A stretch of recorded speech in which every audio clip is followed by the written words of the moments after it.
Жел соққанда қоқыс бәрінен биігірек ұшады. Өрттен қорғанамын деп суға секірме. Алдын болжамаған артта қалады. Байлығыңды тіріңде бөліп бер. Өлгеніңді ешкім күтпейді. Шаруаның жоқтығы ұлы істерге жетелейді. Адамның жасы келген сайын нашар көре бастайды. Алайда кең ауқымда көреді.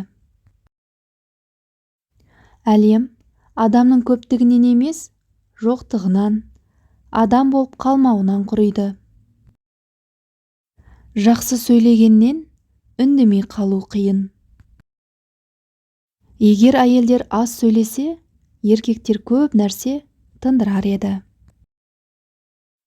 Текенің алдыңғы жағынан, аттың артқы жағынан, ақымақтың жан жағынан қорқу керек.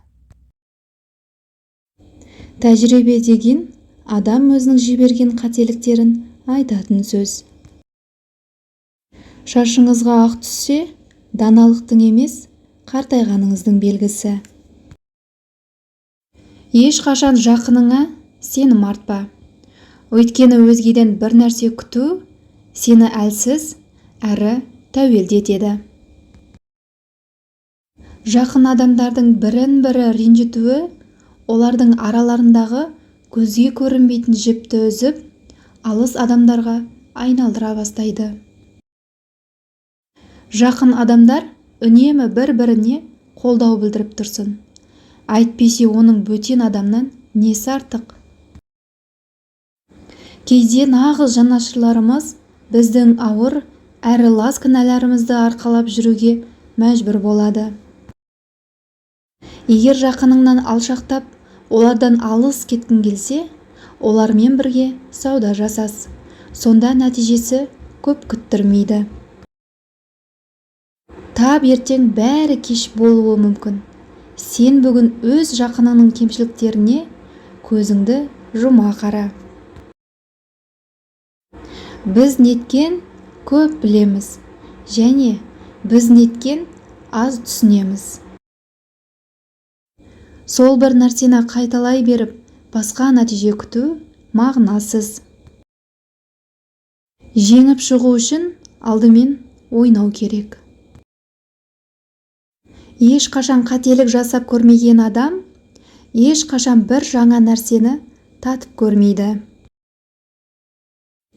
Тіпті өтірікші болсаң да, айтқаныңды есте сақта. Кім өзіне керек емес іске араласса, өзіне ұнамайтын нәрселерге жолығады. Асқазан бос болса, денсаулық түзу. Әмиян бос болса, мінез құлық түзу. Әйел көлеңке сияқты. Ізінен жүгіргеннен қашады. Алдында жүргеннің ізінен жүгіреді. Батыр соғыста сыналады. Дос қиындықта. Дана адам да ашулы кезінде сыналады. Таң сәріде оянған дұрыс. Себебі бұл әдет мықты денсаулыққа, байлық пен даналыққа жетелейді. Отбасындағы қиындықтар мен жамандықтың бәрі бір-біріне түсінісе алмаудан басталады.